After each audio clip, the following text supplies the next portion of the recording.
Hi guys sa mga fans din ng UAAP Women's and Men's Volleyball. Narito po ang update para sa game schedule, standing at game result kahapon. Ngayon yang February 15, 2026 kaya tapusin nyo ang video. At para lagi kayong updated about sa UAAP Men's and Women's ay mag-subscribe na kayo sa aking channel. And syempre pa-hit the notification bell for more volleyball updates. Hindi lamang UAAP kahit PVL. Maraming salamat sa support and avail na rin kayo ng ating product din sa baba. Magkaroon lamang tayo ng konting komisyon ay masaya-masaya na tayo. Maraming salamat sa suporta. Atin ang simulan. Unahin po muna natin ang game results, susundan ng team standing at schedule. Sa men's muna tayo, nanalo nga ang UP kontra sa UA and 5th set sa mga scores na 25-21, 23-25, 25-23, 23-25 at 15-11. Player of the game nga dito ay itong si Angelo Lipata na may 13 points, 11 attack, 2 blocks at 9 excellent reception. Syempre, narito naman ang susunod sa men's. Nanalo nga ang FEU kontra sa DLSU and 3 straight sets sa mga scores na 25-19, 25-22 at 25-19.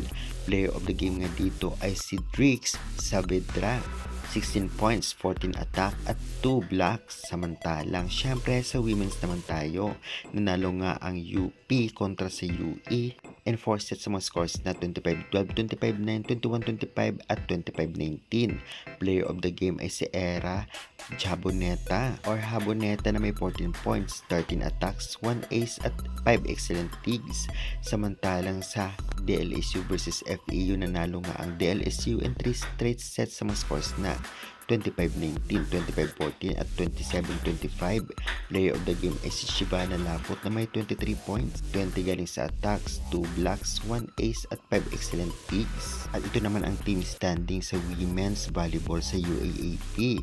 Nanguna ang UP 1-0, DLSU 1-0, UE 0-1, FEU 0-1 at mga sumusunod ay wala pang laro. At ito naman ang latest team standing sa men's. Nanguna ang FEU 1-0, UP 1-0, UE 0-1 at DLSU 0-1 at ang mga sumusunod ay wala pang laro. At ibigay naman natin ang schedule ng laro nila ngayong February 15, 2026 sa MOA Arena ang venue.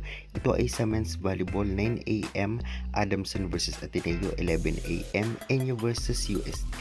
Sa women's naman, February 15, MOA Arena pa rin, 1 PM Adamson vs Ateneo at 3 PM Enyo vs UST.